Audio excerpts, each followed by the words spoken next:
What would happen if you followed a mimic? Now, I've always wondered this because you hear these stories of someone hearing like their mother knocking at the door or telling them to come in the kitchen. But what would happen if you actually listened to the mimic? Here's a story that might tell you why you should not follow a mimic. There was this young man named Aiden. Now, Aiden lived with his grandfather and his two parents. Now, one day, Aiden was hanging out in his bedroom, and he's playing a game. Well, he hears his parents, pull in, and he looks out the window and sees them getting out of the car, unloading some groceries into the house. So he's like, awesome, man, we're going to have something to eat. So he goes back to his game, and then he hears his mother say, Aiden, come in the kitchen, I got some food. And he, at this time was in the middle of a battle. So he's like, hold on, Mom, I'll be there shortly, I'm in the middle of a battle. And she goes, come on, Aiden, hurry up, come in the kitchen.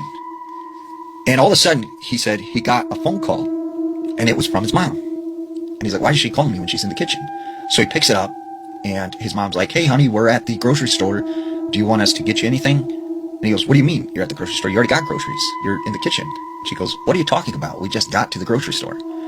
And he looks out the window and sees that their car is not there.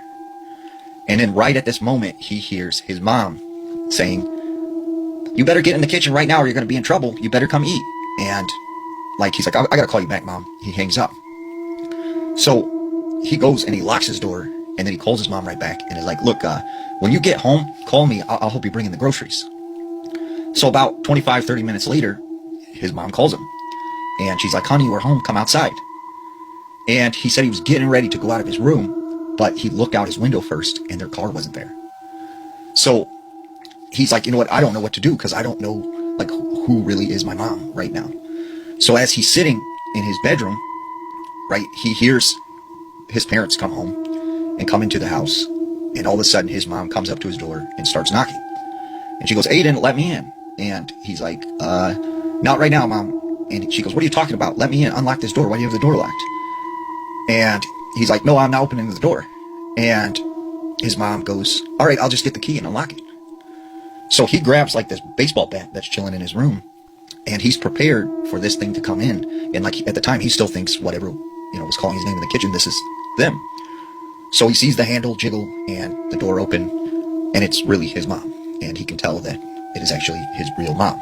And she goes, what are you doing? And he's like, oh, nothing. And he sets the bat down. And she's like, you're acting weird and stuff. And there's food in the fridge if you're hungry. So he didn't know what to make of that.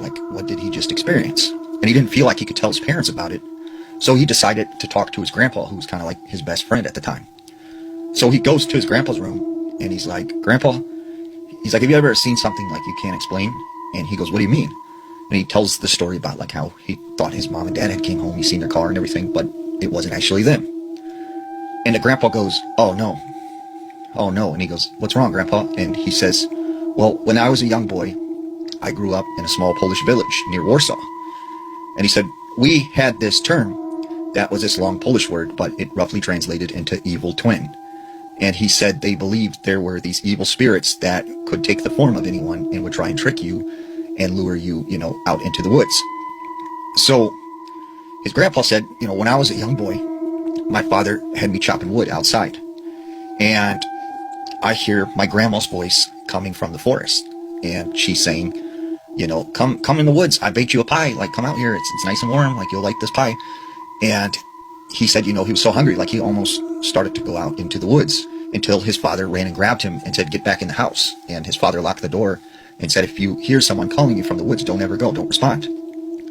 So he said, when you encounter an evil twin, as they called it, they will follow you for the rest of your life. And he feared that maybe this thing had followed him here to America. And this is what Aiden had seen. A couple weeks later, his parents are gone, and it's just him and his grandpa. And they're watching this World War II documentary in the living room. Well, all of a sudden, the wind picked up, and a strong breeze pushes the back kitchen door open, and they hear it, open up. So his grandpa's like, I'll go and close the door real quick, and I better lock it so it doesn't blow open again. So his grandpa goes into the kitchen, but after about 10, 15 minutes, he doesn't come back. So Aiden's like, Grandpa, Grandpa, are you alright? He goes into the kitchen, the back door's still open, and he doesn't see his grandpa. He goes throughout the house, he's yelling his name, he doesn't see him anywhere. So he goes out, to the back door and he's yelling his grandpa's name, he doesn't hear it.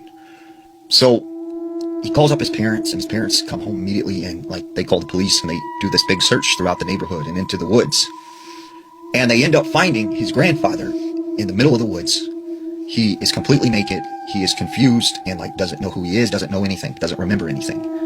So they bring him back home and everything. Well, Aiden said that, they chalked this up to dementia and said he was diagnosed with a severe case of dementia. But Aiden, in his mind, suspected, because of the series of events that happened before this and his grandfather going out to the kitchen when the door opened, that this was the evil twin thing that his grandfather had talked about. And he said, although his grandfather had completely lost his memory, from time to time, he would say to Aiden, "Is my brother outside? Is my brother out there?" And he couldn't figure out why, his grandfather would keep saying that.